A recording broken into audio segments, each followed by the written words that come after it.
The summer of 1878 came to Texas like a fever-hot, relentless, unforgiving. The We kind of ride heat now. that made No men turning mean back. and desperate I'm with you. Let's things end this. seem Stay reasonable. sharp. They're close. It was the sort of season Stay when a close to woman me. might sell I her will. soul for Let's shade, go.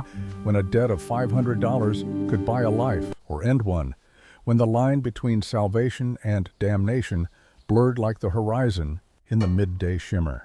Evangeline Ashford learned this truth on a Wednesday afternoon in June, standing in the dust of a cattle ranch 15 miles from anywhere that mattered, with her 5-year-old son's hand gripping her skirt, and the last of her money, exactly $4.30, sewn into the hem of her traveling dress. She had come west on the promise of distance, on the desperate mathematics of running. Boston to Philadelphia. Philadelphia to St. Louis. St. Louis to this God-forsaken corner of Texas, where the Red River carved its way through land so flat a man could see tomorrow coming. Each city had bought her a week, maybe two, before Chase Whitmore's men found her trail again. Each time she'd gathered Silas in the night and moved like smoke, leaving behind whatever couldn't be carried in one carpetbag and a mother's trembling arms. But running required money, and money was something Evangeline Ashford no longer possessed. The ranch spread before her like a promise she couldn't read. Wooden buildings, weathered silver by the sun, corrals holding horses that looked half wild cattle in the distance like dark punctuation marks on an endless page of grass. A windmill turned lazy circles against the sky, creaking a rhythm that sounded like resignation. Everything here spoke of permanence, of men who stayed, of roots driven deep into unforgiving soil. Everything she was not. "Mama, I'm thirsty."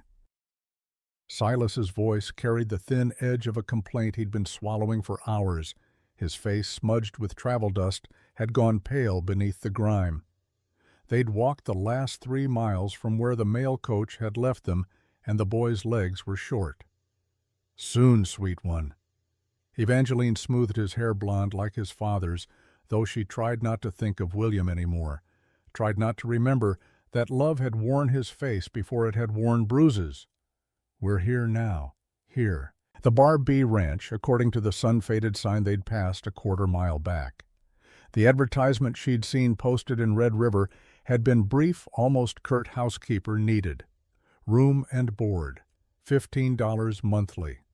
Inquire Brennan Ranch, Red River Road. $15 was not enough to outrun a $500 debt, but it was enough to eat. Enough to give Silas a bed that didn't change every week. Enough to stop just for a moment and breathe, if they'd have her. The main house was larger than she'd expected, 2 stories of rough-hewn timber with a wide porch that wrapped around the front.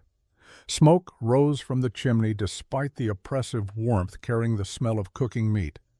And something else, something that made her stomach clench with hunger, she'd been ignoring since yesterday's breakfast.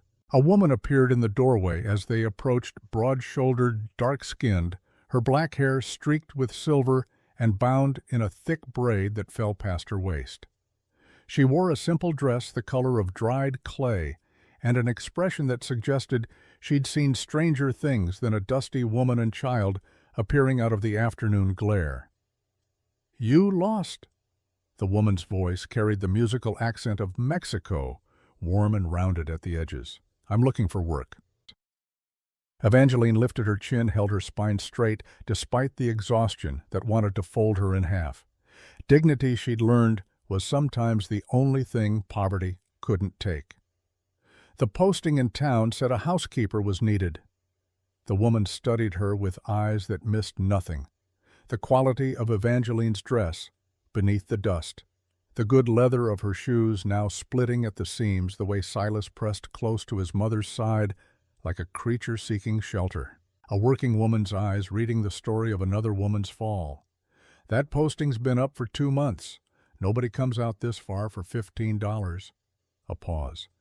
"Nobody who don't have to." "I have to." Something shifted in the woman's face, not sympathy exactly, but recognition. The acknowledgement that passed between women who understood what necessity looked like. "I'm Paloma Reyes. I cook and keep the house, but my hands ain't what they used to be. and there's 12 men need feeding every day." She wiped flour-dusted hands on her apron. "The boy yours—" "Yes, Silas, he's 5. He's quiet, he won't be trouble." "Didn't ask if he was trouble, asked if he was yours." Paloma's expression softened slightly. "Kids ain't trouble out here. It's the lack of them that hurts." Before Evangeline could parse that statement, Paloma stepped back from the doorway. "Come inside. Get the boy water. Mr. Brennan's due back before supper. He'll want to see you himself." The interior of the house was cooler dim after the brutal sunlight. Evangeline's eyes adjusted slowly to reveal a large room that served as kitchen and living space both. A massive iron stove dominated one wall, already radiating warmth despite the weather. A wooden table, scarred from years of use, stood in the center with chairs enough for a dozen men. The floor was wood swept clean, and the walls held the kind of careful order that spoke of someone who valued function over decoration. But it was the rifle above the mantel that caught her eye, a Winchester oiled and obviously maintained, positioned where a man could reach it in seconds. Next to it hung a faded photograph in a simple frame, a man, a woman, and a child who couldn't have been more than 2 years old. All three were dressed in Sunday clothes, stiff and formal for the camera, but the woman's hand rested on the man's shoulder with an intimacy that made the posed photograph feel somehow alive. "That was Mrs. Brennan," Paloma said quietly, following Evangeline's gaze. "Miriam and their daughter Abigail, both dead these 8 years. Fever took them same week." "I'm sorry. Sorry don't change nothing." Paloma ladled water from a bucket into a tin cup, handed it to Silas, who drank like a creature dying of thirst. "But Mr. Brennan, he ain't been the same since. This house used to be full of light. Now it's just a place he sleeps between, working himself near to death." Evangeline wanted to ask more, but bootsteps on the porch stopped her tongue. Heavy, measured the walk of a man who didn't hurry for anything. The door opened, and Tobias Brennan stepped into his own house like a man entering foreign territory. He was taller than Evangeline expected, well over 6 feet, with shoulders that filled the doorframe. 46 years old, she'd later learn, though he carried those years in the silver threading through his dark hair, in the lines carved deep around his eyes and mouth.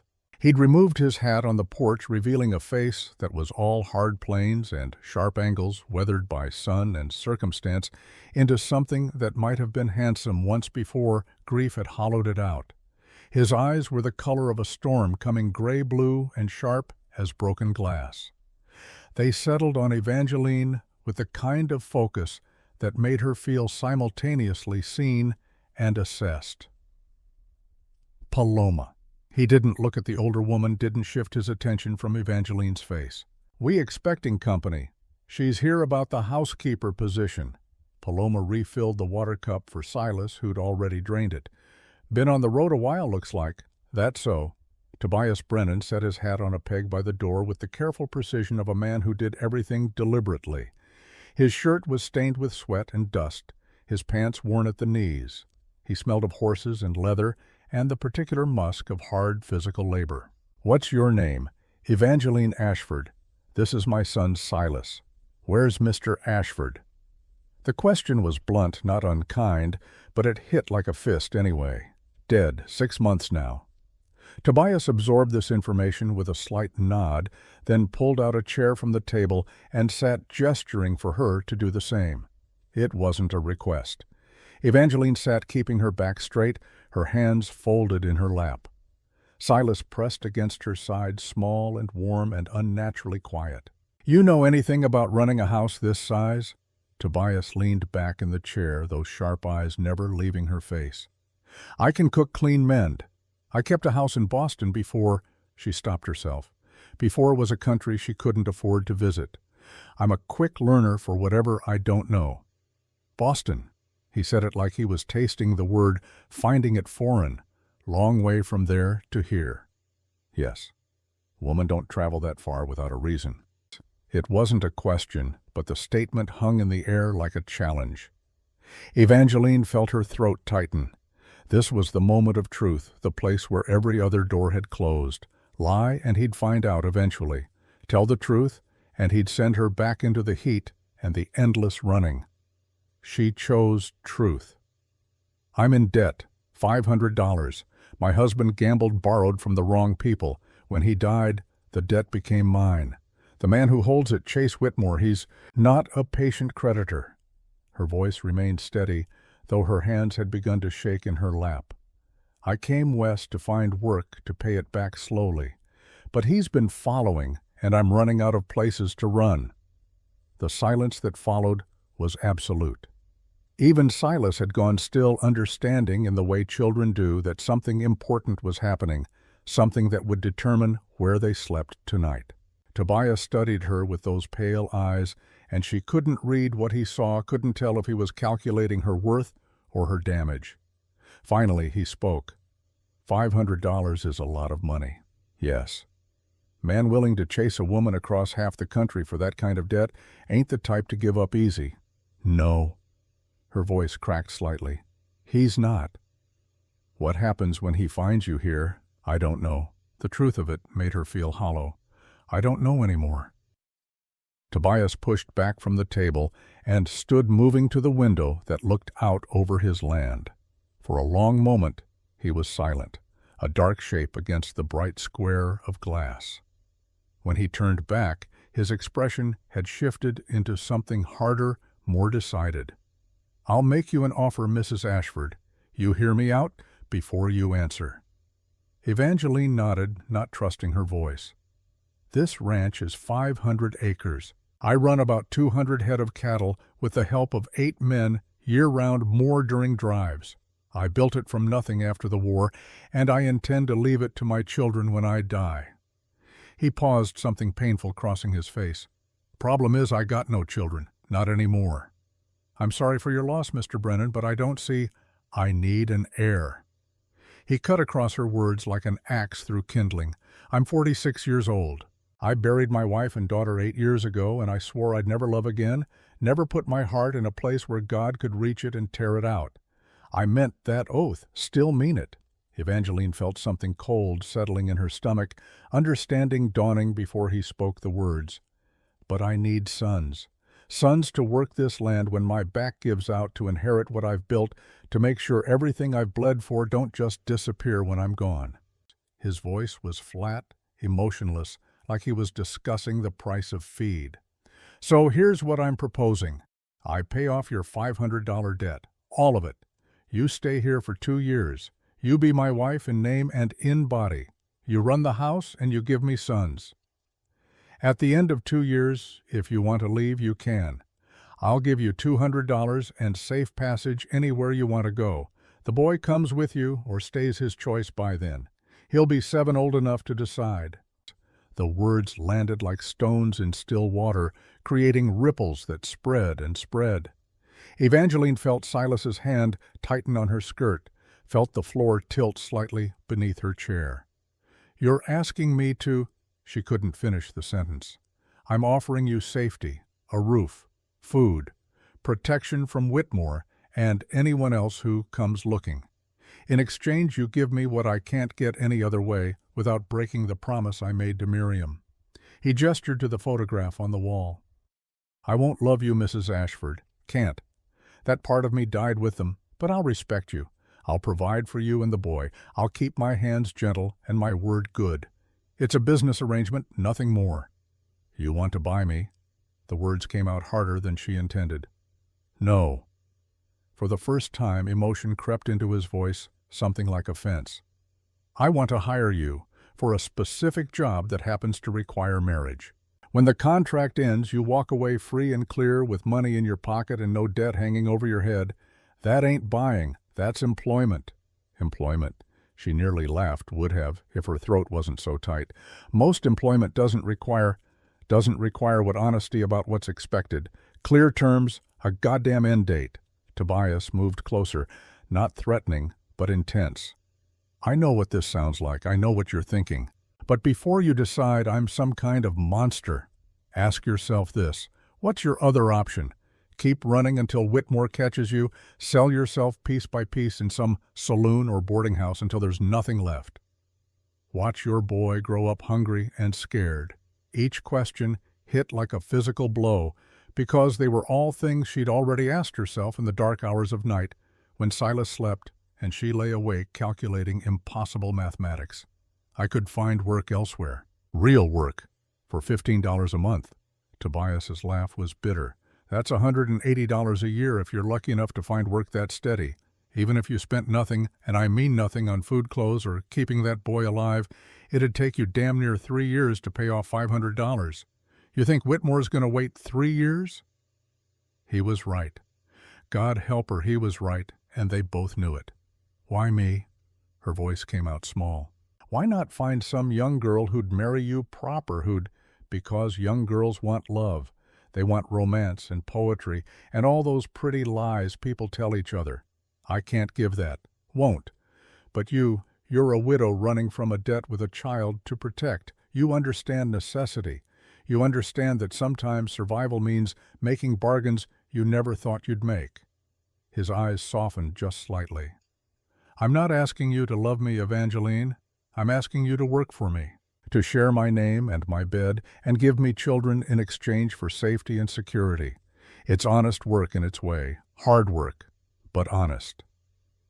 Silas stirred against her side, and Evangeline looked down at him, at his too pale face, his thin shoulders, the trust in his eyes that believed Mama would fix everything, would make it all right. She thought of Whitmore's letter, the last one that had found her in St. Louis. Stop running. When I catch you, and I will, it'll be worse for trying to hide. She thought of the nights sleeping in train stations, of watering down milk to make it last, of Silas crying from hunger he was too young to understand was punishment for his father's sins. She thought of the winter coming, of the impossibility of outrunning a man with resources while dragging a 5-year-old through the snow. If I agree, she stopped, swallowed. If I agree, what about Silas? You said he could choose to stay or go. But while I'm here, what happens to him? For the first time since entering the house, Tobias looked directly at the boy. His expression shifted, something almost like pain crossing his weathered features. I treat him like mine, like the son I should have had. I teach him what a man needs to know out here, horses, cattle, how to shoot, how to survive. I never raise a hand to him in anger, never let anyone else do it either. He eats what I eat, sleeps under a roof as solid as mine, gets schooling if you want it for him. He paused. And when you leave, if you leave, he goes with you or stays, no argument from me. I won't hold him hostage. That's not the kind of man I am. What kind of man are you, Mr. Brennan? The kind who keeps his word, even when it costs me. He moved back to the table, pulled out a piece of paper and a pencil. I'll write it down, all of it, 2 years. $500 paid to Whitmore, room, board, and protection for you and the boy. At the end, $200 in safe passage. You sign it, I sign it, Paloma witnesses. Legal and binding. Evangeline watched him write in careful, precise letters, the hand of a man who'd learned to read late but learned it well. The scratch of pencil on paper was the only sound except for Silas's breathing and the distant lowing of cattle. When he finished, he slid the paper across to her. Before you decide, you should know something else. Tobias's voice had gone quieter, almost gentle. This ranch, this life, it's hard. The work will break your back and your hands. The sun will burn you. The winter will freeze you. There ain't nothing romantic or soft about any of it. But it's honest. And I swear to you on my wife's grave that I'll do right by you and the boy as long as you're under my roof. That's all I can promise. It'll have to be enough. Evangeline picked up the paper, read the words he'd written. The terms were exactly as he'd stated, clear, cold, transactional. Like a contract for livestock or land. Like anything except a marriage, but it was more than she had. More than she'd had in months. She looked at Silas, who'd finally found the courage to explore, moving slowly around the room with the careful steps of a child who'd learned to make himself small in strange places. He stopped at a window, peering out at the horses in the corral, and for just a moment his face held something like wonder. When was the last time her son had looked at anything with wonder? I need to know something, she said finally. This arrangement. When you say I'd be your wife in body, do you mean I mean exactly what marriage means." His voice was steady, but she caught something in his gaze, not cruelty, but a kind of resigned determination. "I need children, Mrs. Ashford. I can't get them any other way. I won't force you, won't hurt you. But yes, that's part of the agreement." Heat flooded her face, but she forced herself to hold his gaze. "And if I can't, if I don't, if there are no children, then you've still fulfilled your part. You stayed. You tried. That's all I ask." He paused. "But I'll tell you true, I don't think that'll be a problem. You already got one healthy boy. Stands to reason you could give me more." The clinical nature of the discussion made her feel hollowed out, like she was negotiating the sale of her own body, which she supposed she was. The only difference was the honesty of it, the clear terms, the end date that meant this particular sale had an expiration. "I want something added." Her voice surprised her with its steadiness. Tobias raised an eyebrow. "What?" "That you'll never strike me or Silas. Never, no matter what. And if you break that promise, the contract is void, and you still pay the $500 to Whitmore." For a long moment he stared at her, and she wondered if she'd push too far, if he'd take offense at the implication. Then his face softened just slightly, and he picked up the pencil again. "Fair enough. Should have been in there from the start." He wrote the addition in the same careful hand, then pushed the paper back. Anything else? She thought of a dozen things: freedom to write letters, the right to keep her own clothes, promises about sleeping arrangements. But each addition felt like she was negotiating from a position of power she didn't actually have. She had $4.30, a $500 debt, and a 5-year-old who needed more than she could give him alone. "No, that's all." Tobias called for Paloma, who'd been tactfully absent during their discussion. The older woman returned, read the contract with eyes that gave away nothing, then signed her name at the bottom in a surprisingly elegant script. "Paloma Reyes, witness, June 14th, 1878, she said aloud as she wrote. Then she looked at Evangeline with something that might have been sympathy or might have been warning. "You sure about this, girl?" "No." Evangeline took the pencil in hands that had begun to shake again. "But I'm out of better options." She signed her name Evangeline Ashford, and the pen felt like it weighed 1,000 pounds. Tobias signed below hers T. Brennan. And just like that, it was done. "I'll ride into town tomorrow," Tobias said, rolling up the paper and tucking it into his shirt pocket. "Talk to the preacher. We'll make it legal within the week. The ceremony won't be much, just words that need saying in front of God and a witness. That acceptable? Yes." What else could she say? Paloma, show Mrs. Ashford to the spare room, the one upstairs east-facing. He turned toward the door, then paused. "You'll eat with us tonight. All of us, me, the hands, everyone. They should meet you proper, know you're the new missus." "I'm not the missus yet," Evangeline said quietly. Tobias looked back at her, and for just a moment she saw something human in those storm-colored eyes, something tired and sad, and achingly alone. Near enough. "And Evangeline, welcome to the Barbie. I hope you won't regret this." Then he was gone back out into the June afternoon, leaving her standing in the house that would become her home, her prison, her salvation. She didn't know which yet. Paloma touched her arm gently. "Come on. I'll show you where you'll sleep. And later, I'll teach you how Mr. Brennan likes his coffee. Man's particular about his coffee." Evangeline followed the older woman up a narrow staircase, Silas's hand tight in hers, and tried not to think about what she'd just agreed to. Tried not to calculate the cost of survival in pieces of herself she'd have to give away. The room was small, but clean, with a window that looked east over the endless prairie. A bed, a washstand, a trunk at the foot for belongings she didn't have. It smelled of dust and disuse, like a place that had been waiting for someone to give it purpose. This was Abigail's room. Paloma ran a hand over the quilt on the bed, carefully stitched, faded now. "Miriam made this before the baby came, spent all winter on it. After they died, Mr. Brennan locked this room up for near 7 years, only opened it last month like he knew someone was coming." He loved them, his wife and daughter. Loved them. Paloma's laugh was soft, sad. Child, he worshipped them. Miriam was 17 when they married, pretty as spring and sweet as honey. She gentled all the hard edges the war had put in him, and Abigail Lord, that little girl, had him wrapped around her tiny finger. When they died, when he had to bury them both in the same day, something in him died too.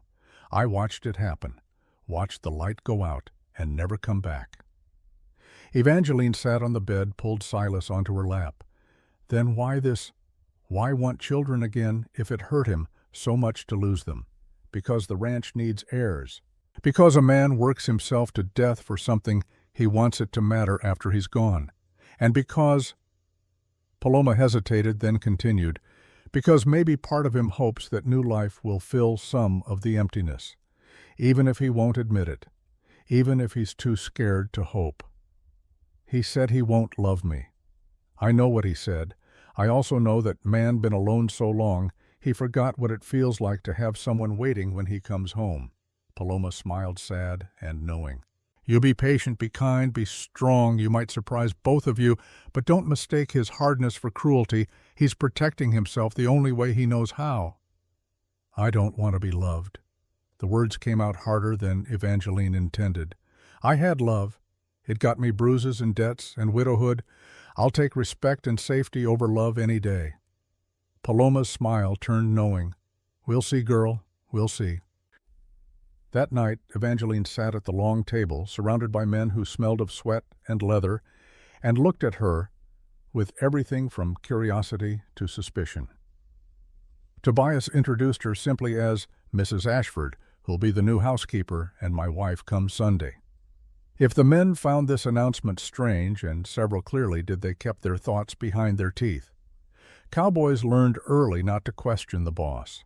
The foreman, a grizzled man named Marcus Thompson, who looked to be in his early 50s, nodded respectfully. He had the weathered face of someone who'd spent 40 years under the Texas sun, and when he spoke his voice was gravelly but kind. Welcome to the Bar B, ma'am. You need anything, you let me or the boys know. He had a habit of calling everyone son, she'd later learn, and chewed tobacco constantly, though never in the house out of respect for Paloma. The youngest of the group, a sandy-haired cowboy who couldn't be more than 20, grinned at Silas. He had an easy smile and whistled constantly while he worked, filling the ranch with music. You like horses, little man? Silas, who'd been silent all through the meal, finally found his voice. I never rode one. Well, we'll fix that right quick. I'm Billy Reeves. I'll teach you everything you need to know about horses, long as your mama says it's okay. Billy had the enthusiasm of youth and hadn't yet learned to hide his emotions behind a cowboy's stoic mask. Evangeline felt tears prick her eyes at the casual kindness, at the way these rough men were already making space for her son. That would be fine. Thank you. There was Luke Foster, too, a man of 48 who rarely spoke, but smiled at horses more than people. He'd been with the ranch longest after Marcus, and had a gentle way with animals that Silas would come to admire. Tobias sat at the head of the table eating methodically, saying little. But she caught him watching her sometimes, those sharp eyes, assessing, calculating, trying to figure out what he'd brought into his house. She wondered the same thing about him. After dinner, after the men had drifted back to the bunkhouse, and Silas had fallen asleep almost before his head hit the pillow, Evangeline stood at her window and looked out at the darkening prairie. Somewhere out there, Chase Whitmore was still hunting, still coming. But for the first time in months, she felt something like the possibility of standing still, of not running, of making a last stand, even if it meant surrendering pieces of herself she'd never thought to bargain with. A knock on her door made her turn. Tobias stood in the hallway, still dressed, a lantern in his hand, throwing shadows across his weathered face. Wanted to make sure you had everything you need. His voice was gruff, uncomfortable, like a man unused to playing host. We're fine. Thank you. He nodded, but didn't leave. I know what you must think of me, what this must look like. What do I think? That I'm using you, taking advantage of your desperation. Evangeline considered lying, offering some polite deflection, but they'd made a bargain built on honesty, even if it was brutal. "Aren't you?" "Maybe." He shifted the lantern, and the light caught the silver in his hair. "But you're using me too, for protection, for safety, for a place to stop running. We're both getting something we need from this arrangement. That makes us even, seems to me." Even. She tasted the word. Is that what marriage is supposed to be? A transaction where both sides come out even? I don't know what marriage is supposed to be anymore. For the first time she heard exhaustion in his voice, a weariness that went bone deep. "I only know what I can offer. It ain't hearts and flowers, Evangeline. It's a roof and regular meals and my word that I'll do right by you. Maybe that's not much, but it's real. It's more real than most of the pretty promises people make each other." He was right, and she hated that he was right. William had promised her the world, had courted her with poetry and flowers and declarations of eternal devotion. And then he'd shown her that love could wear a fist, that pretty words meant nothing when the bottle was empty and the gambling debts came due. "I'll see you in the morning." Tobias turned to go, then paused. "One more thing. That man Whitmore. When he comes, and he will come, you tell me immediately. You don't try to handle it yourself. You don't try to protect me from it. You tell me, and I deal with it. That's the bargain. You understand?" "Yes." "Good. Sleep well, Evangeline." He left, and she was alone again in the room that had belonged to a dead child wearing a dead woman's charity, preparing to become wife to a man who'd promised her everything except his heart. And somehow, impossibly, she did sleep, deeply and dreamlessly, for the first time since William had died, and the debts had come due and running had become the only language she knew.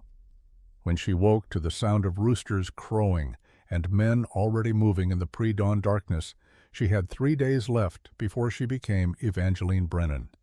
3 days before the bargain became binding. 3 days before she learned whether she'd saved herself or sold herself. The difference, she was beginning to understand, might be smaller than she'd ever imagined. The wedding took place on Sunday morning in the small church at Red River, with fewer witnesses than a funeral and less celebration than a hanging. Evangeline wore the only dress she owned that wasn't stained from travel, a simple gray cotton that had seen better years, and a woman who'd worn it with more hope. Paloma had pressed it as best she could, had even woven a few wildflowers into Evangeline's dark auburn hair, though the gesture felt more like dressing a sacrifice than a bride. Tobias arrived in a clean shirt, his jaw freshly shaved, smelling of soap instead of horses for once. He'd slicked his hair back with water that was already drying in the late June warmth, and when he looked at her across the church steps, his expression was careful, neutral, a man attending to necessary business. The Reverend was an old man with kind eyes who'd clearly performed this particular ceremony enough times to recognize a marriage of convenience when he saw one. He kept the words brief, perfunctory, asking the required questions in a voice that suggested he'd long since stopped expecting honest answers. "Do you, Tobias Brennan, take this woman to be your lawfully wedded wife?" "I do." No hesitation, no emotion. Like signing a contract, which Evangeline supposed was exactly what this was. "And do you, Evangeline Ashford, take this man to be your lawfully wedded husband?" She looked at Tobias, at the hard lines of his face, the storm-gray eyes, the shoulders that carried 8 years of grief like a yoke he'd never set down. She thought of Silas waiting back at the ranch with Paloma. She thought of Chase Whitmore somewhere east of here, getting closer with every passing day. She thought of survival and what it cost and whether her soul was worth $500. "I do." The Reverend pronounced them man and wife with the enthusiasm of a man reading a grain report.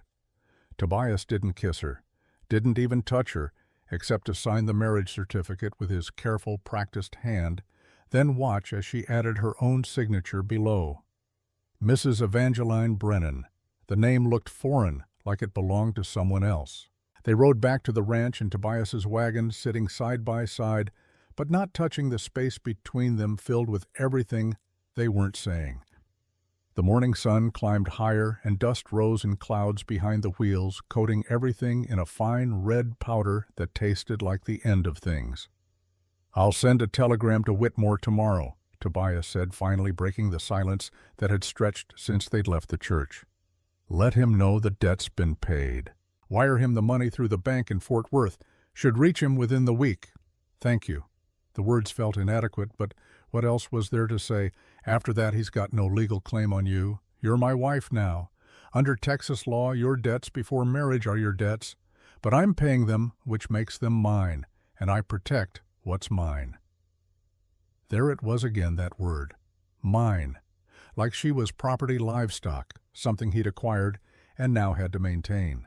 She should have been angry, should have felt diminished. Instead, she felt something disturbingly close to relief. Being owned, it turned out, was less terrifying than being hunted. The ranch came into view, and Silas was waiting on the porch, practically vibrating with barely contained energy. He'd been allowed to help Billy with the morning chores, feeding chickens, collecting eggs, and his face was bright, with the kind of joy Evangeline hadn't seen in months. "Mama?" "Billy let me throw grain to the chickens, and one of them pecked my hand, but it didn't hurt much, and there's a baby calf in the barn that's only 3 days old, and Billy says maybe I can help feed it tomorrow if Mr. Brennan says it's okay." The words tumbled out in a breathless rush, and Evangeline felt her throat tighten. This was what she'd sold herself for. Not safety for herself, but the chance for her son to be a child again, to run and play, and not wake up frightened in the night wondering where they'd have to flee next. "We'll ask Mr. Brennan," she said, smoothing his hair, and then corrected herself, the words strange on her tongue. We'll ask Tobias." Tobias had climbed down from the wagon and was already unhitching the horses with the efficient movements of a man who'd performed the task 10,000 times. But he paused, looked at Silas with an expression that might have been the beginning of fondness if he'd allowed himself such things. "You can help with the calf," he said. "But Billy teaches you proper. You listen to what he says, you move slow around the animals, and you never go in the barn alone. Understood?" "Yes, sir." Silas was already running toward the barn, his small legs churning up dust. "Not now," Tobias called after him. "After supper. Animals eat on a schedule, boy. You'll learn that soon enough." Silas skidded to a halt, deflated but obedient, and trudged back toward the house. Evangeline watched this small interaction, the setting of boundaries, the gruff kindness, the way Tobias was already teaching her son the rhythms of ranch life, and felt something shift in her chest. This man who claimed he couldn't love, who'd buried his heart with his wife and daughter, was already making space for a 5-year-old boy who wasn't his blood, would never be his heir. Maybe she thought there were different kinds of love. Or maybe there were just different words for the same desperate need not to be alone. That night, after the supper dishes had been cleared and Silas had been put to bed in the small room adjacent to hers, Evangeline stood in front of the mirror in what was now her bedroom, the room that had been Miriam's, that still smelled faintly of lavender and loss. She'd changed into her nightgown, a worn cotton thing that had been washed so many times it was soft as silk, but thin enough to see through in the right light. Her hair hung loose around her shoulders, dark auburn catching the lamplight, and her hands shook as she tried to braid it. This was her wedding night. The thought made her feel sick and terrified and resigned all at once. Tobias had been clear about his expectations. She'd agreed to them.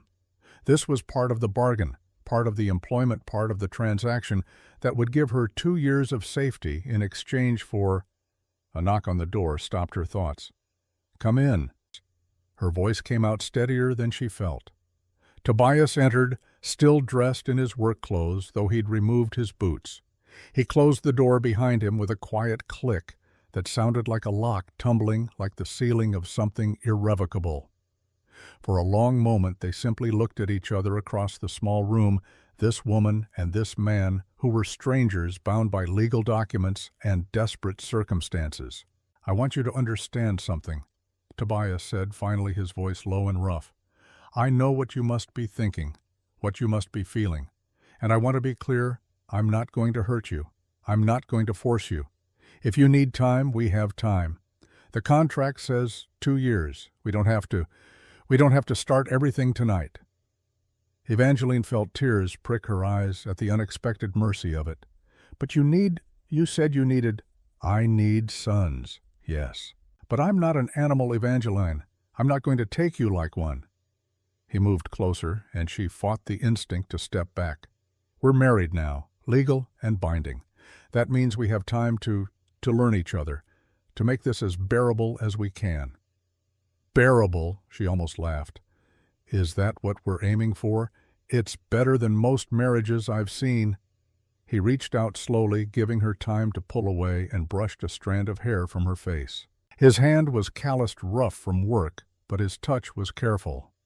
"I know I'm not what you wanted.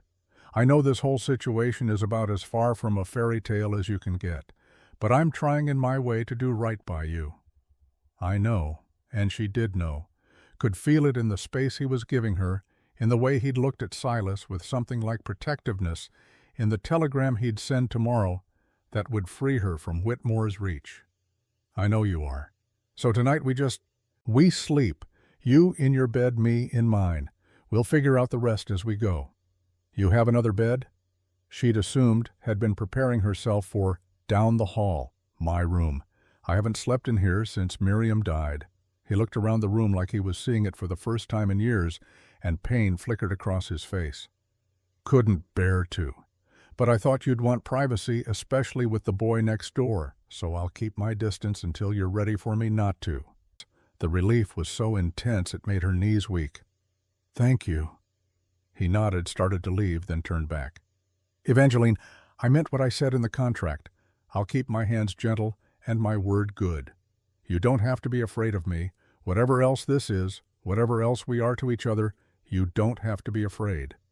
Then he was gone, and she was alone with her trembling hands and her racing heart, and the knowledge that her husband had just given her something she hadn't expected and didn't know how to name. Respect, maybe, or decency, or maybe just the kind of tired kindness that came from a man who'd hurt enough to understand suffering when he saw it. She slept that night in Miriam's bed, wrapped in a quilt made by a dead woman's hands, and dreamed of nothing at all. The days that followed established a rhythm that was almost normal, if normal could describe a marriage built on contracts and necessity. Evangeline woke before dawn to help Paloma prepare breakfast for the men, mountains of eggs and bacon biscuits hot from the oven coffee strong enough to resurrect the dead. The cowboys ate like they were starving, which Paloma assured her they basically were after working 12-hour days in the relentless Texas summer. After breakfast, there were dishes to wash bread, to bake vegetables, to tend in the small garden behind the house. Evangeline's hands, soft from Boston drawing rooms, and the genteel poverty that had followed William's death blistered and bled. Paloma showed her how to wrap them, how to push through the pain, how to develop the calluses that would eventually make the work bearable. "You're doing good," the older woman said one morning, watching Evangeline knead bread with hands that had learned the rhythm, if not the ease. Most city women quit after the first week, cry and carry on about how hard it is. "I don't have the luxury of quitting." Evangeline punched down the dough, feeling a savage satisfaction in the violence of it. And crying never solved anything.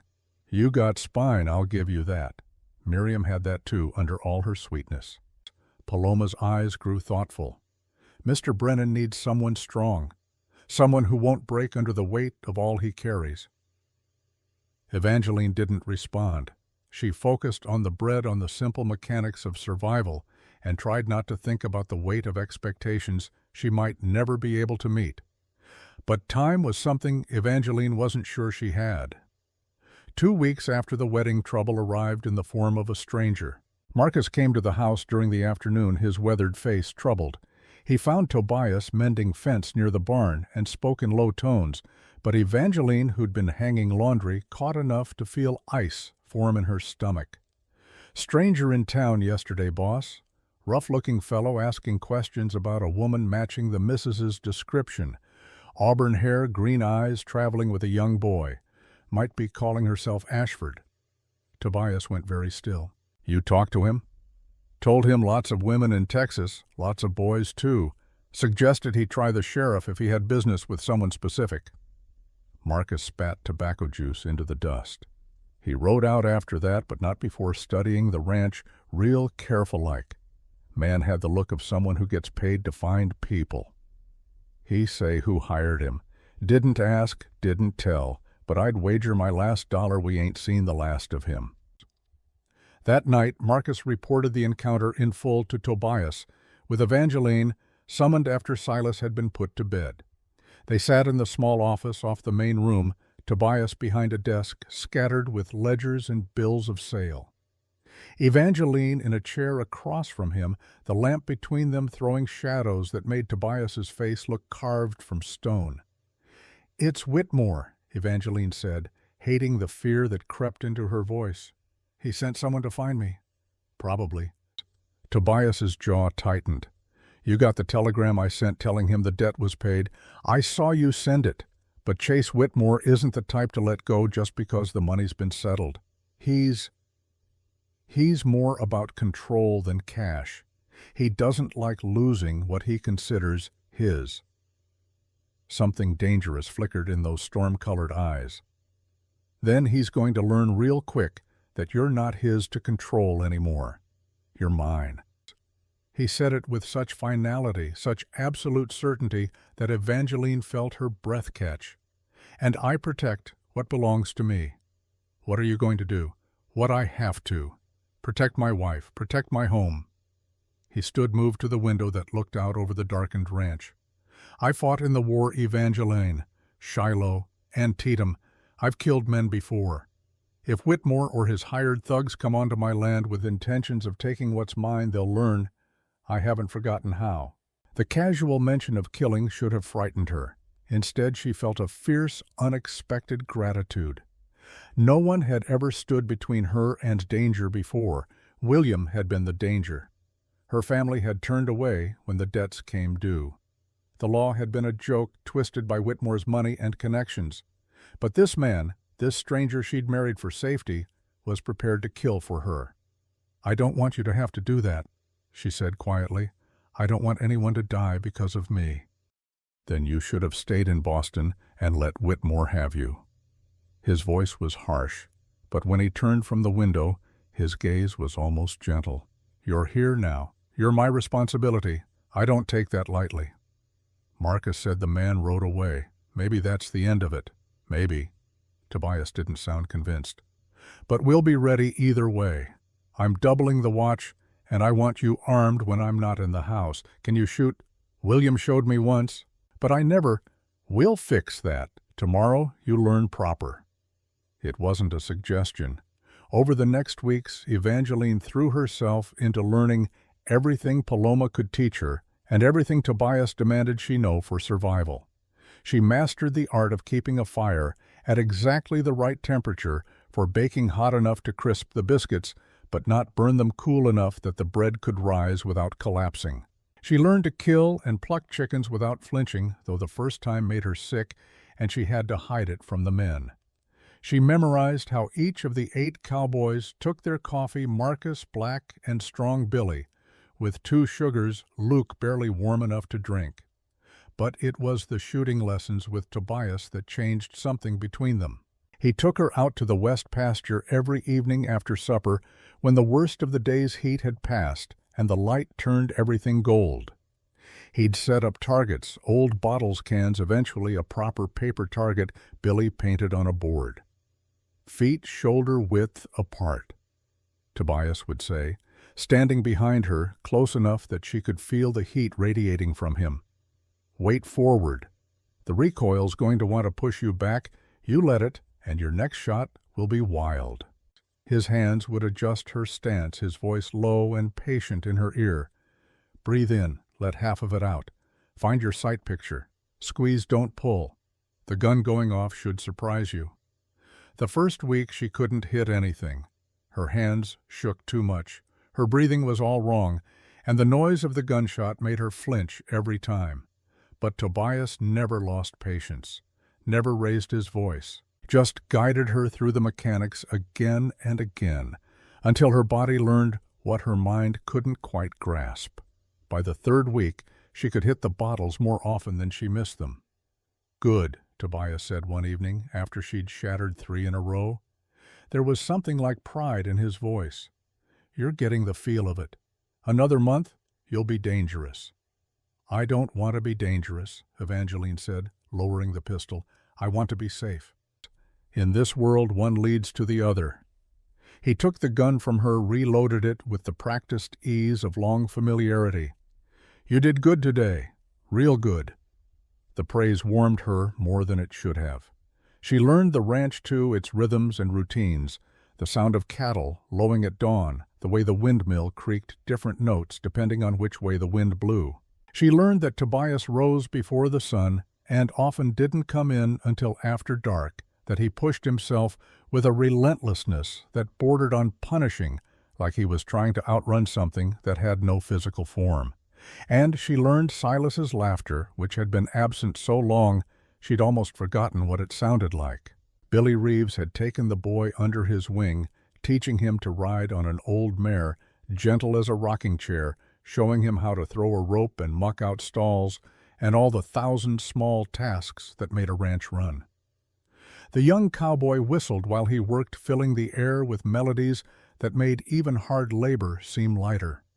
Silas followed him everywhere, chattering with the pent-up words of a child who'd been told to be quiet for too long. But it was Tobias who taught him the important things. One evening, Evangeline looked out the kitchen window to see her husband and her son standing by the corral. Tobias's large hand guiding Silas's small one as he showed the boy how to properly approach a horse slow and steady, letting the animal smell you, reading its body language for signs of fear or aggression. Silas was listening with the intense concentration of a child, desperate for a father's approval, and Tobias was speaking with a patience she hadn't known he possessed. "That's good," she heard Tobias say. "You're a natural with animals, boy. They trust you. That's a rare thing. Did you have a boy?" Silas's question was innocent, but Evangeline saw Tobias stiffen. "Billy said you had a little girl who died." For a long moment Tobias didn't answer. Then, "I did. Her name was Abigail. She would have been about your age now if the fever hadn't taken her." "Do you miss her?" "Every day." "I miss my pa sometimes," Silas said, then added with the brutal honesty of childhood, "Even though he was mean, does that make me bad?" "No." Tobias crouched down to Silas's level, and Evangeline could see the pain etched in the lines of his face.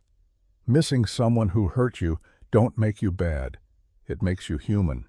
And for what it's worth, your pa was a fool. Any man who'd be mean to a boy like you wasn't worth the name father. "Are you going to be my pa now?" The question hung in the air like smoke. Evangeline held her breath, waiting. "I'm your ma's husband," Tobias said carefully.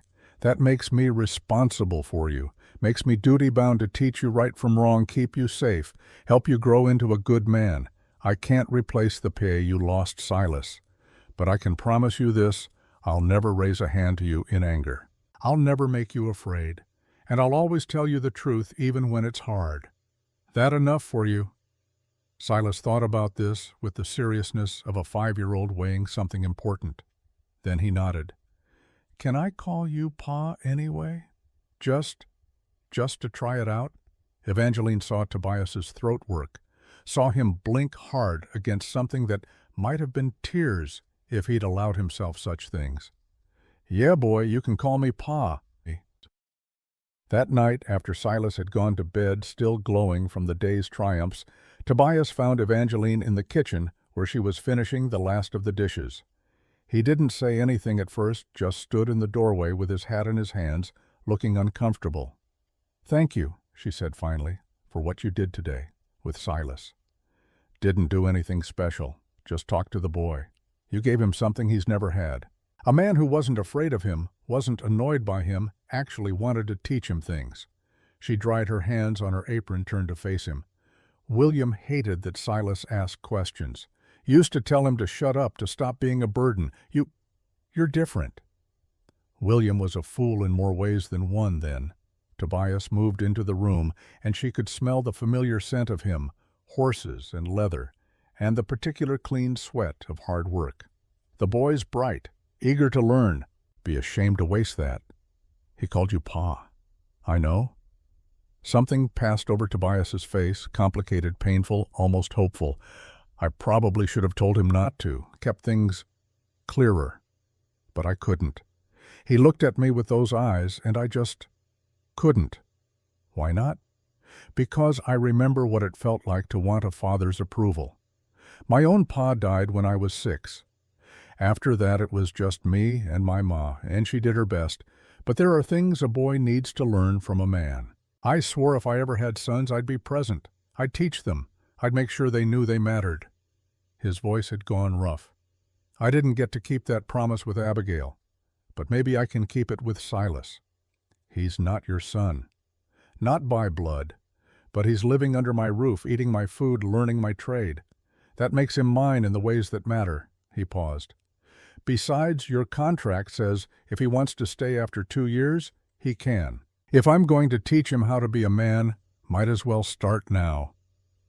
Evangeline felt something crack open in her chest, something that had been frozen since the day she'd signed the contract, since the day she'd reduced herself to a transaction. This man who claimed he couldn't love, who'd sworn off feeling anything for anyone, was already halfway to loving her son. And maybe she thought with something like terror, halfway to something else too. Tobias, she started, but he held up a hand. Don't. Whatever you're about to say, just don't. We both know what this is. We both know what it's not. The boy makes things easier, that's all. Gives me someone to teach. Gives me purpose beyond working myself to death, that's all it is. But it wasn't all, and they both knew it. The moment stretched between them, heavy with things that couldn't be said, weighted with the ghost of Miriam and the shadow of William, and all the reasons they'd both sworn off hope. Then Tobias cleared his throat, stepped back. It's late. You should get some rest. Tomorrow's Sunday, you can sleep in if you want. Paloma can handle breakfast for once. All right. She moved to pass him, but he caught her arm gently, carefully. Evangeline, about Whitmore's man. If he comes back, if anyone comes asking about you, you tell me immediately. You don't try to handle it yourself. You don't try to protect me from it. You understand? Yes. Good. But he didn't let go. His hand stayed on her arm, warm through the thin fabric of her dress, and his eyes searched her face like he was looking for something he didn't know how to name. You're doing good here, better than I expected. The men respect you. Paloma says you're learning fast. And Silas is happy. That counts for something. What counts for you? The question slipped out before she could stop it. What do you mean? What would make you happy, Tobias? What would make this more than just bearable? He was quiet for so long, she thought he wouldn't answer. Then, I don't know if I remember how to be happy. I remember what it looked like, tasted like, felt like, but actually feeling it myself. He shook his head. That part of me died with them. Best I can hope for now is useful, productive. Maybe at the end of the day being so tired I can sleep without dreaming. That's not living. That's just existing.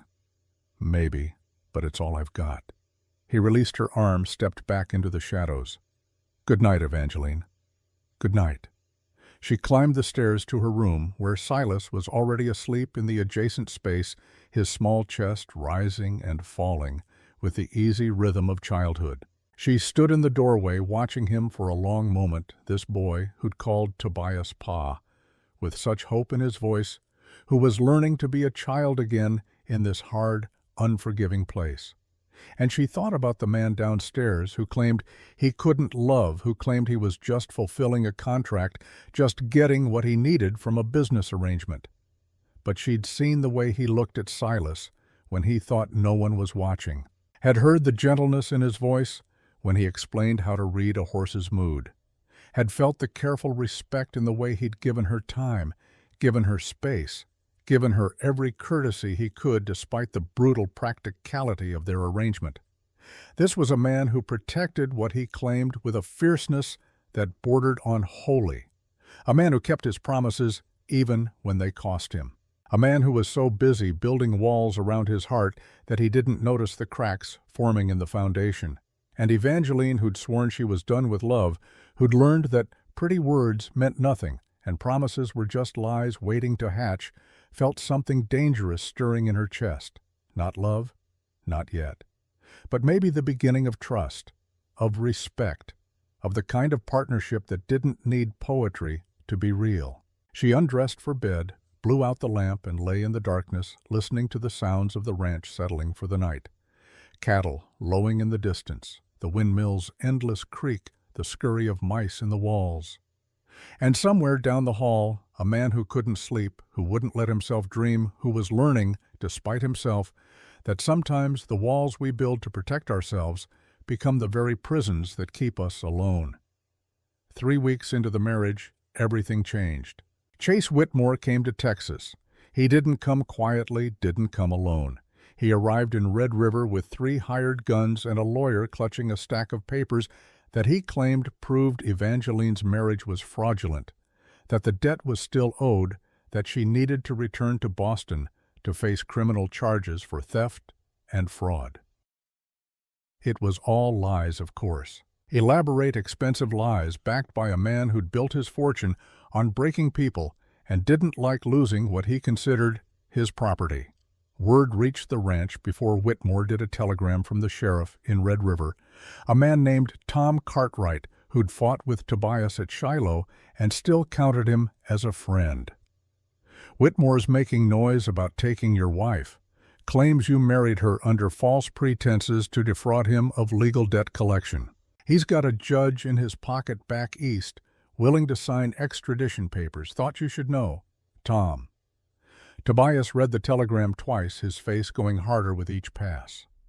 Then he called for Marcus, and Billy sent them to gather the rest of the hands. Within an hour, 8 cowboys stood in the main room of the house, armed and waiting. Evangeline stood at the edge of the gathering, Silas pressed close to her side, watching her husband transform into something she'd only glimpsed before, a soldier, a fighter, a man who'd survived a war and wouldn't be intimidated by hired guns and corrupt lawyers. "Here's the situation," Tobias said, his voice carrying the authority of a man used to being obeyed. "My wife has a man from Boston trying to claim she owes him money and property. The debt's been paid, the marriage is legal. But he's not the type to let facts get in the way of what he wants. He's in Red River now with guns and a lawyer. He'll likely come here within the day." "What do you want us to do, boss?" Marcus asked, his weathered face set. "I want you armed and ready. I want someone on watch at all times.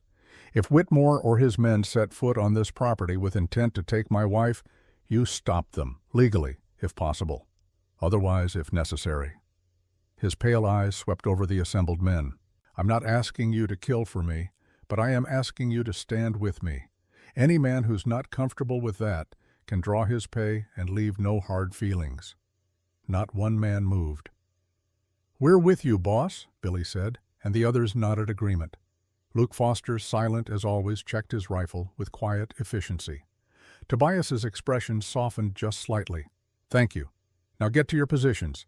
And someone ride to the Mackenzie Ranch, let Sarah know what's happening. If things go south, I want Paloma and the boy somewhere safe." As the men dispersed, Tobias turned to Evangeline. "Pack a bag for you and Silas. Light just what you can't leave behind. If this goes bad, you're going to the Mackenzie place with Paloma." "No." The word came out stronger than she felt. "Evangeline, number 1, I'm not running anymore. I'm not leaving you to face this alone." She moved closer into the space that had always been his and looked up at him with all the determination she possessed. "You said I was yours to protect. Well, you're mine to stand by. That's how marriage works, isn't it? Even marriages like ours." Something flickered in his eyes. Surprise, maybe, or the beginning of something deeper. "You don't know what you're asking. If Whitmore gets his hands on you, he won't. Because you won't let him. Because we won't let him." She reached out, placed her hand on his arm, felt the muscle tense beneath her touch. "I trust you, Tobias. Maybe that makes me a fool, but I do. So I'm staying." For a long moment he looked at her, really looked like he was seeing her for the first time. Then he covered her hand with his own, calloused and warm and steady. "Then you stay close to me. You do exactly what I say when I say it. And if I tell you to run, you run. Understood? Understood. Good." He squeezed her hand once, then released it, already moving toward the door. "Paloma, take the boy upstairs. Keep him away from the windows. Come on, mijo," Paloma said gently, reaching for Silas. But Silas pulled away, ran to Tobias instead. "Pa is someone trying to hurt Mama." Tobias crouched down, brought himself eye level with the boy. "Yes, but I'm not going to let them. You understand me? I protect what's mine, and you and your mama are mine now. Promise, promise." Silas threw his arms around Tobias's neck, and for just a moment the hard man softened completely, one hand coming up to cradle the boy's head with a tenderness that made Evangeline's throat close. "I love you, Pa," Silas whispered. Evangeline saw Tobias's eyes squeeze shut, saw his jaw clench against emotion he wouldn't allow himself to show. When he spoke, his voice was rough as gravel. "I know, son. Now go with Paloma. Be brave for your mama." As Paloma led Silas upstairs, Tobias stood, and Evangeline saw what Whitmore's threat had done, had stripped away the last pretense that this marriage was just business, just a transaction, just a contract to be fulfilled and forgotten. This was his family now, and Tobias Brennan, who had sworn off love and feeling and any kind of vulnerability, was preparing to kill to keep it. They came at sunset, when the light was failing and shadows stretched long across the land. 4 riders approaching from the east road. Whitmore in front, recognizable even at a distance by the expensive cut of his clothes and the arrogant set of his shoulders. Tobias stood on the porch rifle, cradled in his arms, Marcus and Billy flanking him. The other hands were positioned strategically, 2 in the barn, 2 by the corral. Luke Foster on the roof of the house itself with his favored long gun. They'd turned the ranch into a fortress in the space of hours, and Evangeline understood why, because when a man like Tobias Brennan decided to stand his ground, he did it absolutely. She watched from the window where he'd ordered her to stay, her own hands clutching one of Tobias's pistols, smaller than the rifle, easier for her to manage, though she had no idea if she'd actually be able to pull the trigger if it came to that. The riders stopped 50 feet from the house, just close enough to talk, but far enough to give them room to draw weapons. Whitmore dismounted, and Evangeline felt her stomach clench with familiar fear. He looked the same as he always had, handsome, in a cold way, his face all sharp angles and harder edges, his eyes the flat gray of stone. "Brennan," Whitmore called out, his voice carrying across the space between them. "I'm here for my property. Send out Evangeline Ashford, and there won't be any trouble. Her name's Evangeline Brennan now. She's my wife. And she's not going anywhere." Tobias's voice was calm, almost conversational, but there was steel underneath. "Your marriage is fraudulent. I have papers. I don't care what papers you have. I care about Texas law, which says a woman's debts before marriage are her debts. I paid them. $500 wired to your account in Boston 3 weeks ago. You received it. You cashed it. The debt's satisfied." Whitmore's smile was cold. "The debt's satisfied. But there are other matters, criminal matters, theft, fraud, conspiracy to defraud a lawful creditor. Evangeline committed crimes in Massachusetts. I have extradition papers signed by a judge. She needs to return to face those charges. Then she'll face them in a Texas court, where she has a right to defend herself with a lawyer of her choosing in front of a judge who isn't in your pocket." Tobias shifted his rifle slightly, a subtle reminder of its presence. "But she's not going anywhere with you, not today, not ever." "You're making a mistake." Whitmore's voice hardened. "I have the law on my side. You have a piece of paper from a corrupt judge 2,000 miles from here. I have 8 armed men who work for me and a sheriff in Red River who knows me well enough to ask questions before he acts." Tobias took a step forward, and his men moved with him, a coordinated show of force. "So here's what's going to happen, Whitmore. You're going to turn around. You're going to ride back to Red River. You're going to get on the next train east, and you're going to forget Evangeline Ashford ever existed. And if I don't, then you're going to learn that Texas is a long way from Boston, and men disappear out here all the time. Cattle drives gone wrong, riding accidents, run-ins with the kind of people who don't care much for city lawyers and their hired guns. The threat was delivered in the same calm tone, but there was no mistaking its sincerity. Your choice. One of Whitmore's hired guns, a lean man with the look of someone who killed for a living, started to reach for his weapon. But Marcus had his rifle up and aimed before the man's hand reached leather. "I wouldn't," Marcus said quietly, tobacco juice staining his teeth. The tableau held for a long, breathless moment. 4 men against 8. Hired loyalty against earned respect. The kind of standoff that could end in blood or could end in backing down depending on who blinked first. Whitmore blinked. "This isn't over, Brennan. I have resources. I have connections. You're nobody, just some rancher in the middle of nowhere. You think you can stand against me? I know I can, because you're right about one thing: I am nobody. I'm just a rancher. But this is my land, that's my house, and that's my wife. You threaten what belongs to me, you find out exactly how far a nobody's willing to go." Tobias's voice dropped lower. "Now get off my property before I stop being civilized about this." For a moment, Evangeline thought Whitmore would push. It would force the confrontation into violence. She could see it in the set of his shoulders, the way his hand hovered near his own weapon. But then he looked at the armed men surrounding him, at the determination in Tobias's eyes, at the ranch itself that had become a fortress. And he smiled. It was a terrible smile, full of promise and malice. "You haven't won, Brennan. You've just delayed. I'll be back. With proper authorities. With federal marshals if I have to. And when I come back, your little show of force won't mean a damn thing." "Looking forward to it," Tobias said. "Now ride." Whitmore mounted his horse with deliberate slowness, making it clear he was leaving by choice, not compulsion. His hired guns followed suit, their faces carefully blank. As they turned their horses, Whitmore looked past Tobias to the window where Evangeline stood, and when their eyes met, she saw everything she needed to know. This wasn't over. This would never be over until one of them was destroyed. Then they were gone, riding back toward Red River in the failing light, and the tension that had held everyone rigid broke like a snapped wire. "Billy Luke, follow them," Tobias ordered. "Stay far enough back they don't see you, but make sure they actually leave town.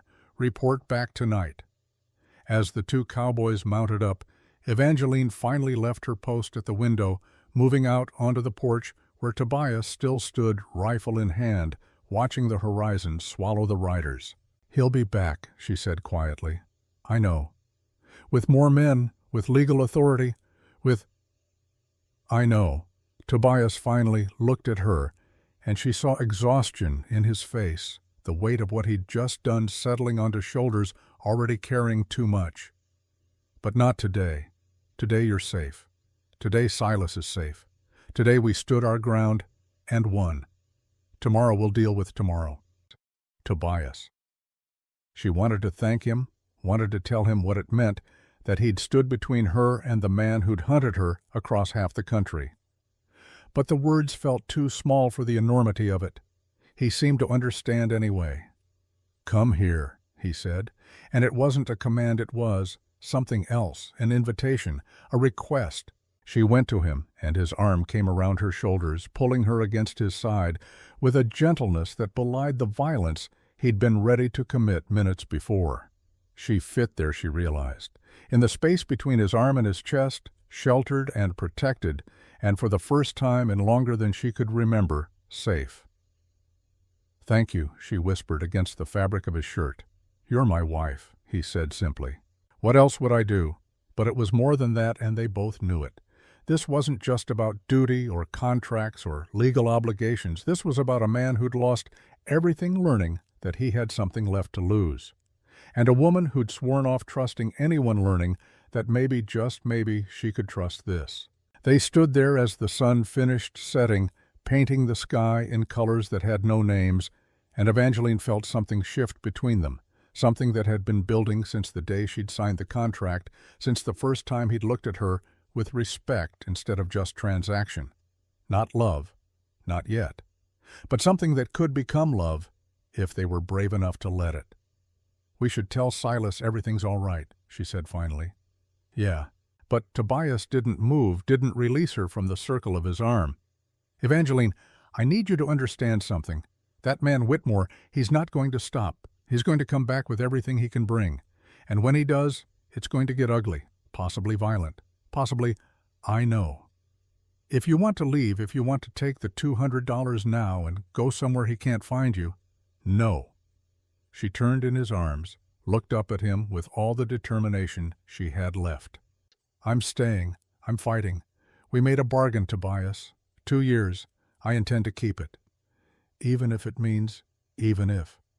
She reached up, touched his face with fingers that no longer trembled, and felt him go still under her hand. "You've given me more in 3 weeks than anyone else gave me in 3 years of marriage. You've protected my son. You've kept your word. You've made me feel like maybe I'm worth protecting. So yes, even if." Something broke in his eyes, some wall he'd been holding against her, against feeling, against the possibility of caring again.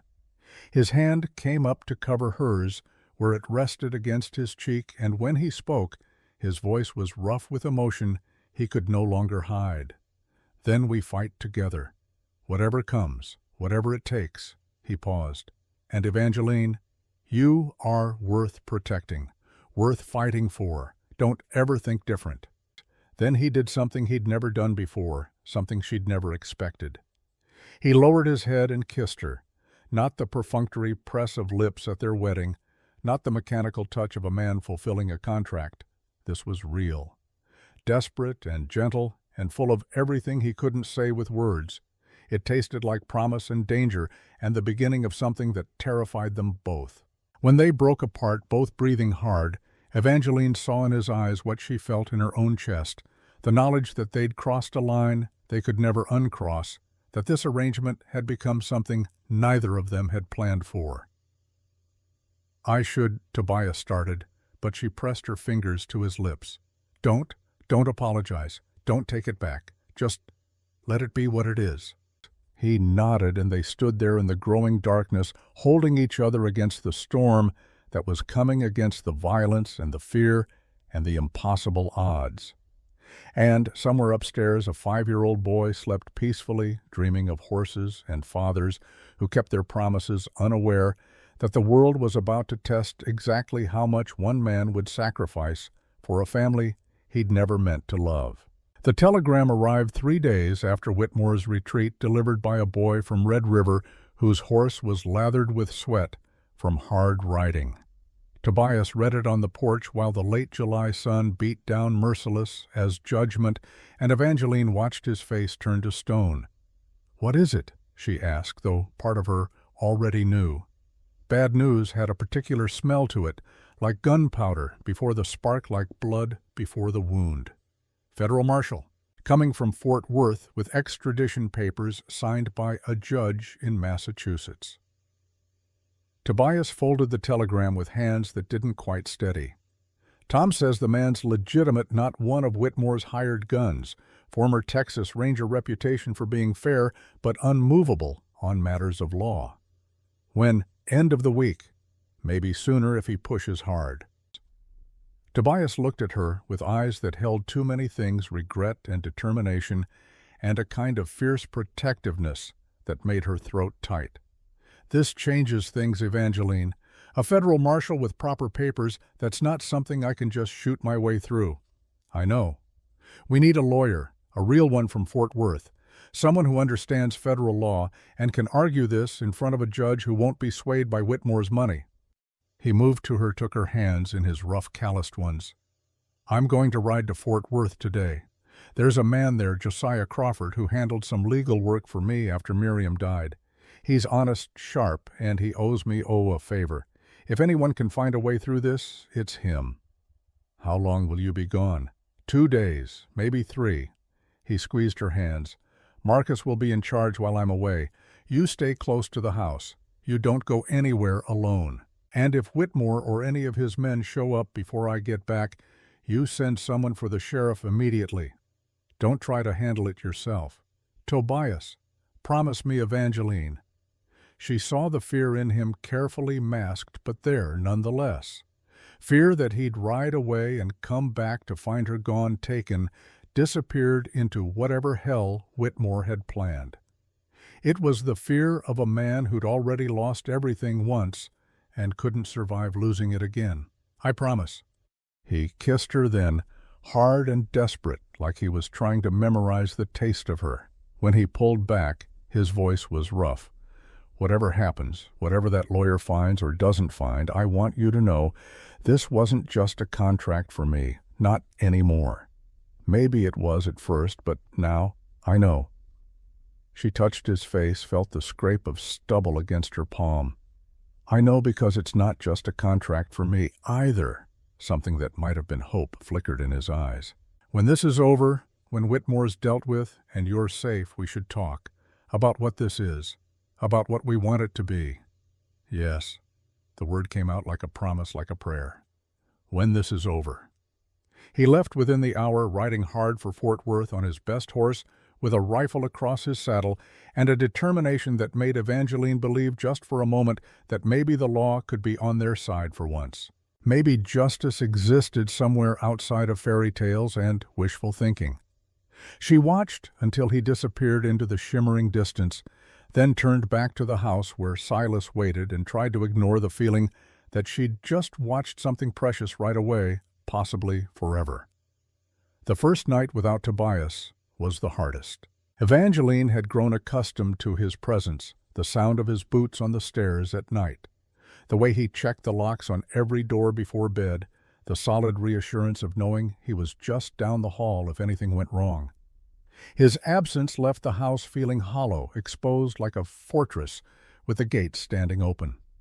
She lay awake in Miriam's bed, their bed now. She'd started thinking of it, though they still hadn't shared it, and listened to the old house settle and creak.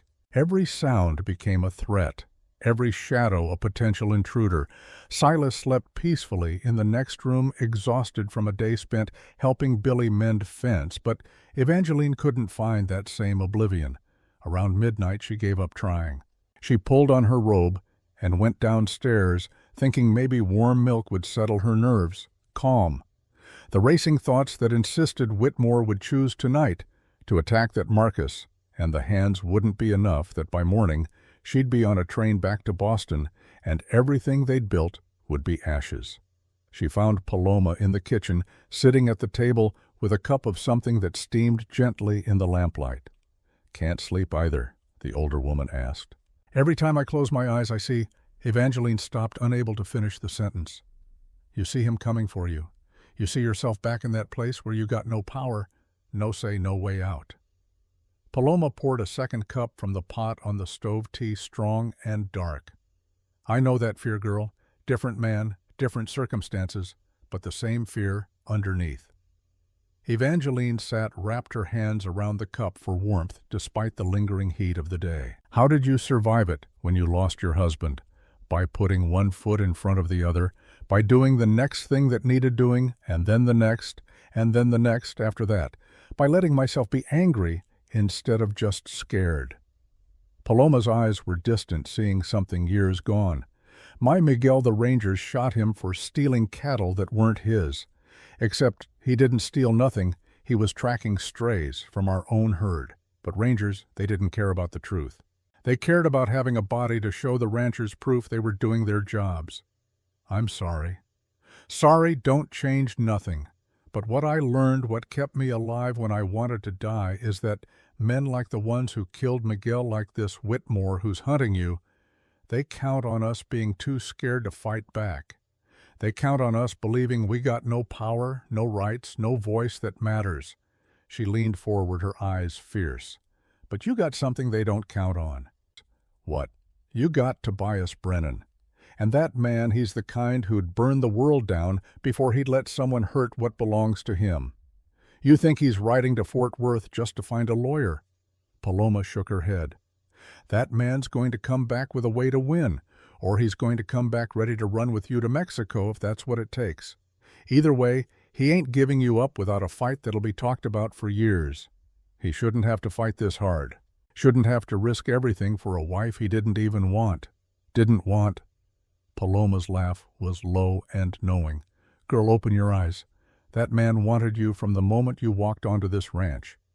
Maybe not in the way he wants you now, but he wanted the life you represented, the possibility of something besides grief and loneliness and working himself to death for nothing.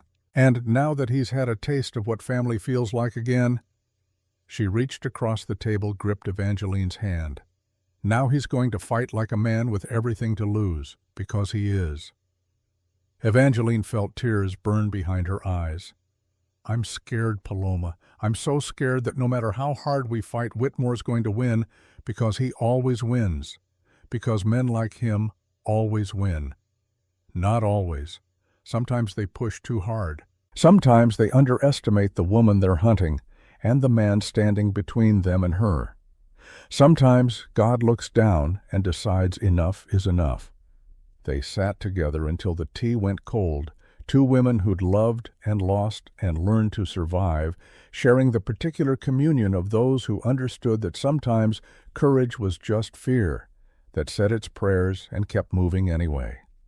When Evangeline finally went back to bed, she slept. Not well, but she slept. Tobias returned on the third day with a lawyer in tow and a plan that was equal parts brilliant and terrifying. Josiah Crawford was nothing like Evangeline expected. She'd pictured someone older, gray-haired, and dignified in the way of men who made their living with words. Instead, Crawford was barely 30, sharp-eyed and sharp-dressed, with the kind of restless intelligence that made him seem like he was always 3 moves ahead of everyone else in the room. They gathered in Tobias's office. Evangeline, Tobias Crawford, and Tom Cartwright, who'd ridden out from Red River to add his perspective as both former marshal and current sheriff. Here's what we're dealing with, Crawford said, spreading papers across the desk like he was laying out cards for a high-stakes game. The extradition papers are legitimate. Massachusetts has filed criminal charges against Mrs. Brennan for fraud and conspiracy to defraud a creditor. The federal marshal has jurisdiction. If he serves those papers, she has to go back to Massachusetts to face trial. But the charges are false, Evangeline protested. I never defrauded anyone. William took out loans, William gambled, William died and left me with debts I didn't even know existed. I believe you. Unfortunately, belief isn't evidence. Crawford pulled out another document. However, I did some digging in Fort Worth, sent some telegrams to associates in Boston. Turns out, Chase Whitmore has a pattern. 7 women in the past 5 years, all widows of men who borrowed from him, all charged with fraud. When they couldn't pay, all conveniently offered the chance to work off their debts in ways that would make a decent person sick. Tom leaned forward. You're saying this is a trafficking operation disguised as debt collection. I'm saying it's starting to look that way, but proving it in court is another matter. Whitmore's careful. He uses legitimate legal channels. The women who might testify against him, most are too scared, too broken, or too dead to be useful witnesses. Dead. Evangeline's voice came out small. 2 suicides, 1 disappeared, the rest, Crawford's face was grim. The rest learned to stop fighting. The silence that followed was heavy enough to crush. Evangeline felt Tobias's hand find hers under the table, squeeze hard enough to hurt, and she held on like he was the only solid thing in a world that had started tilting. So what's the play? Tobias asked. Because I'm not letting him take her. Marshal or no marshal papers, or no papers, I'm not letting that happen. The play is we flip the script. Crawford pulled out a fresh piece of paper, started making notes. We don't just defend against the extradition, we go on offense. We file a federal complaint against Whitmore for operating a criminal enterprise across state lines. We get those other women to testify, show the pattern, prove this isn't about one debt, but about a systematic operation to exploit vulnerable women. Will they testify? Tom asked. The other women, some might. if they believe they'll be protected, if they think there's a real chance of winning. Crawford looked at Evangeline. It's risky. It means putting you in the crosshairs even more than you already are. Means potentially going to trial not as a defendant, but as a witness against Whitmore. Means making yourself the face of every woman he's destroyed. How long would that take? Tobias demanded. How long before it's resolved? Months, maybe a year. Federal cases move slow. Crawford's voice was clinical, laying out the hard truths. In the meantime, we'd need to delay the extradition. File motions challenge the validity of the charges, argue that Mrs. Brennan needs to remain in Texas to cooperate with the federal investigation.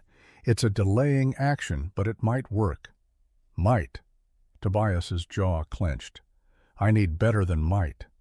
Better than might doesn't exist when you're fighting a man with Whitmore's resources through a legal system that's designed to protect property more than people. Crawford's eyes were sympathetic but unyielding. This is the best shot we have. Unless you're planning to kill him, which I strongly advise against for both legal and practical reasons. Tobias was quiet for a long moment, and Evangeline could see him calculating odds, weighing options, trying to find a path through impossible terrain. Finally he spoke. What do you need from us? Everything. Every piece of correspondence from Whitmore. Every record of William's debts, every threat made, every lie told. I need dates, amounts, witnesses to conversations. I need to build a timeline that shows this wasn't legitimate debt collection, but predatory targeting. Crawford looked at Evangeline. And I need you to be willing to stand up in court and tell your story, all of it, including the parts that hurt. I'll do it. The words came out stronger than she felt. If it means stopping him from hurting anyone else, I'll do it. Good. Because the federal marshal arrives tomorrow. When he does, we're going to file our motion immediately, ask for a stay of the extradition pending the federal investigation. Crawford started gathering his papers. It's going to get ugly, Mrs. Brennan. Whitmore's going to fight dirty. He's going to dig up every piece of your past, every mistake you've made, every vulnerability he can exploit. You need to be ready for that. I'm ready.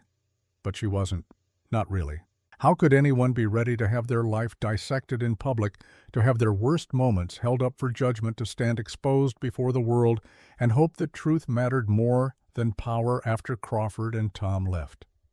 Evangeline stood at the window watching the sun set over the prairie, painting, everything in shades of amber and crimson. She felt Tobias come up behind her, felt his hands settle on her shoulders with a gentleness that still surprised her. You don't have to do this, he said quietly. We could run. I've got money saved. We could go to California, Mexico somewhere Whitmore can't reach. Start over with new names. And spend the rest of our lives looking over our shoulders, waiting for him to find us, teaching Silas to be afraid. She turned in his arms, looked up at him. No, I'm done running. If there's even a chance we can stop him, expose what he is, protect those other women, I have to try. Even if it costs you everything. I don't have everything to lose anymore. I have you. I have Silas. I have this place, these people, this life we're building. Those things are worth fighting for, worth risking for. She touched his face, felt him lean into her palm. You taught me that. You taught me that standing your ground matters more than playing it safe. Something fierce and proud flickered in his pale eyes. You're braver than anyone I've ever known. I'm terrified. That's what makes it brave. He pulled her close, held her against his chest, where she could hear his heart beating steady and strong. Whatever happens tomorrow, whatever comes after we face it together, you understand you're not alone in this. I know. And she did know. For the first time in her life, she understood what it meant to have a partner, someone who stood beside her instead of in front of or behind someone who trusted her strength while offering his own. They stood there as darkness fell, holding each other against tomorrow's uncertainties, and Evangeline felt something settle in her chest. Not peace exactly, but a kind of determined calm. She'd spent so long running, hiding, making herself small in hopes the monsters wouldn't notice. But monsters always noticed. The only question was whether you faced them standing or cowering. She was done cowering. The federal marshal arrived at dawn riding a bay horse and wearing a star that caught the early light like a promise or a threat, depending on which side of the law you stood. Marshal William Pike was exactly what Tom had described a former Texas Ranger gone federal, with the weathered face of a man who'd spent his life on the hard side of justice. He sat his horse like he'd been born to it, and when he dismounted in front of the house, his movements were careful, measured the economy of someone who'd survived by never making careless gestures. Tobias met him on the porch with Evangeline, standing slightly behind, not hiding, but letting her husband handle the initial confrontation. Marcus and 3 other hands were visible in strategic positions around the ranch, armed but not threatening, a show of strength wrapped in courtesy. Marshal Pike. Tobias didn't offer his hand. I assume you're here about my wife. That I am. Pike's voice was rough, worn smooth like river rock. I have extradition papers signed by a federal judge requesting the return of Evangeline Ashford. Excuse me, Evangeline Brennan, to Massachusetts, to face criminal charges. I'm obligated to serve these papers and escort her back east. Those charges are fraudulent. My lawyer has filed a motion to stay the extradition pending a federal investigation into the creditor's activities. Pike pulled a folded paper from his coat, read it briefly. I received notice of the motion this morning via telegraph. Judge hasn't ruled on it yet. Until he does, my orders stand. Then you'll have to wait for the ruling.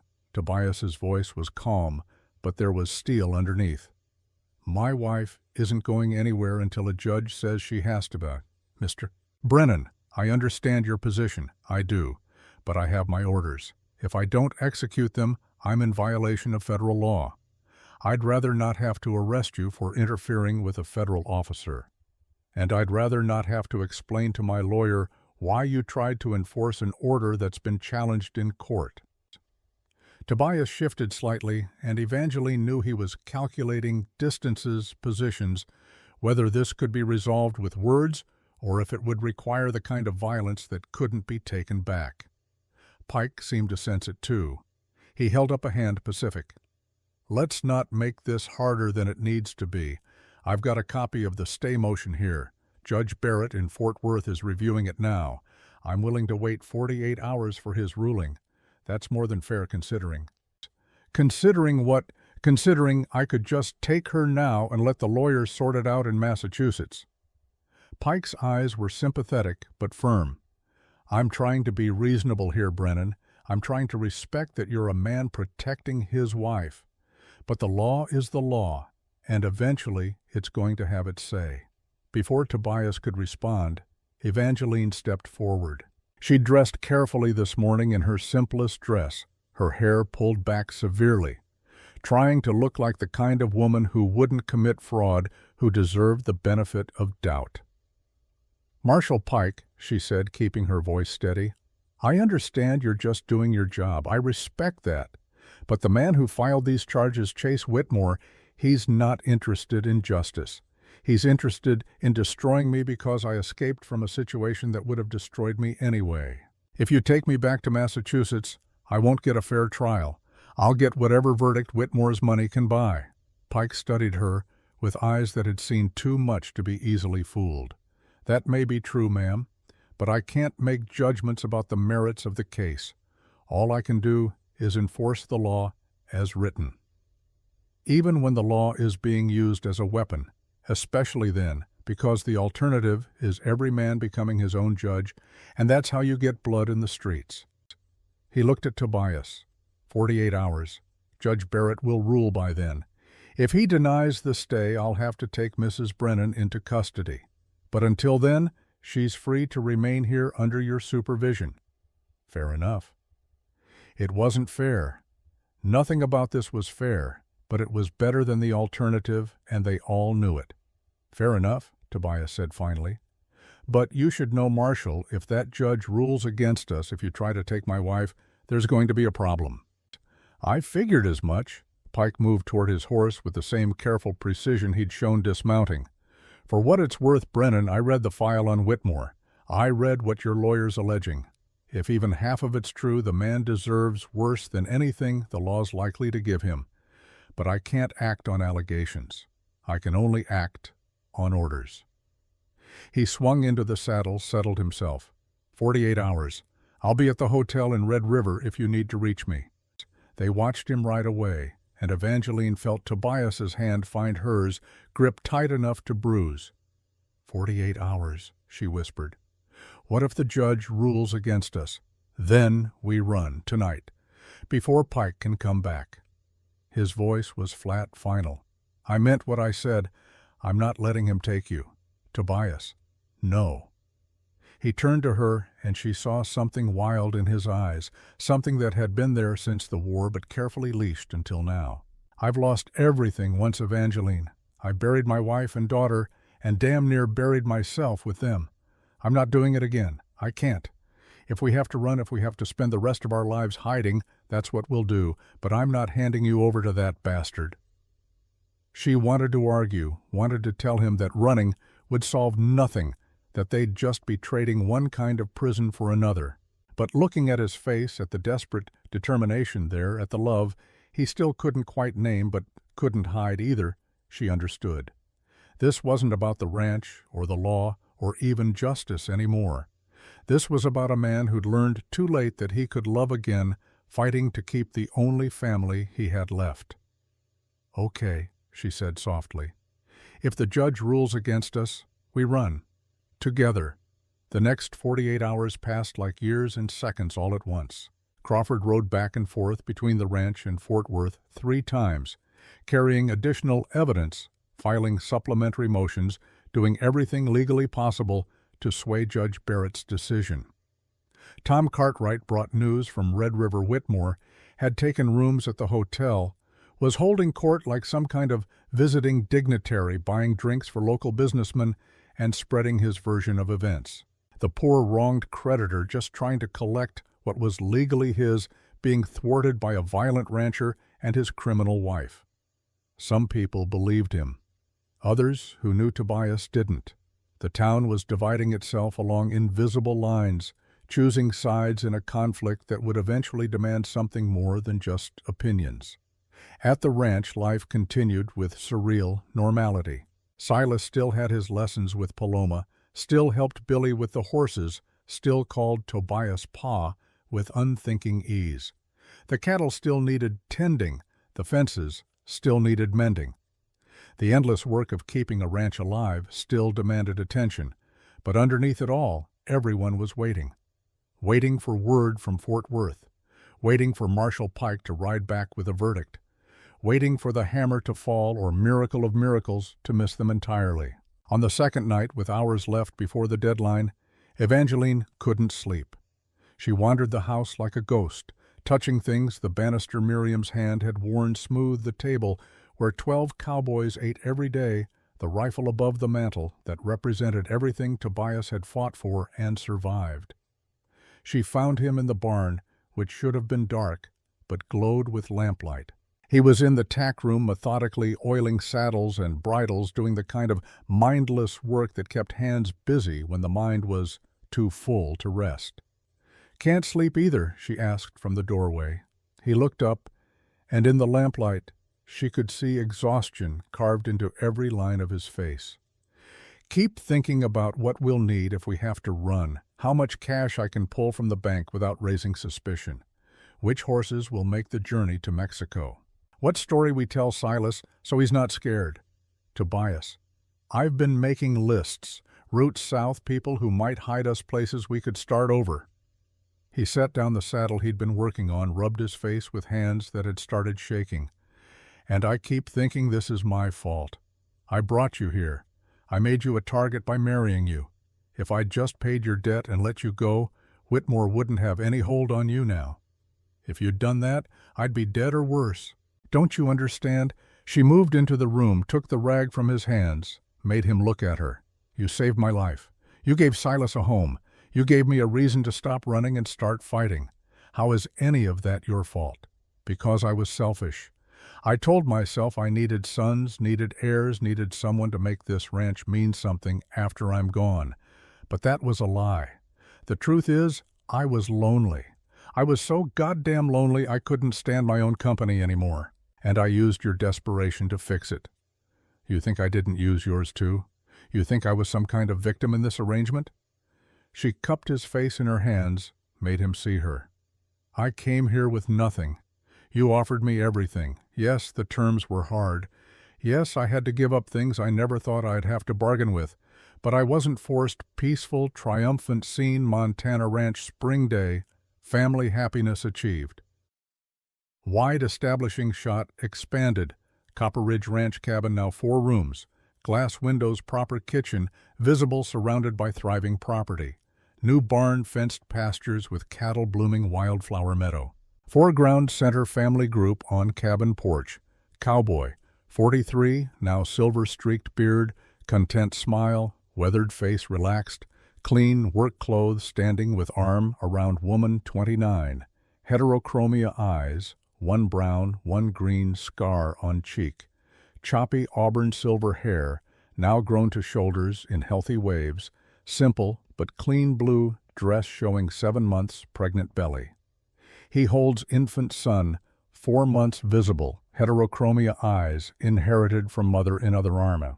Beside them, younger woman, 18, temperance, resembles Delia, but no scar, healthy teaching slate visible, engaged to deputy, mid-ground small schoolhouse building with children visible inside Mexican settlement, Esperanza, houses in distance.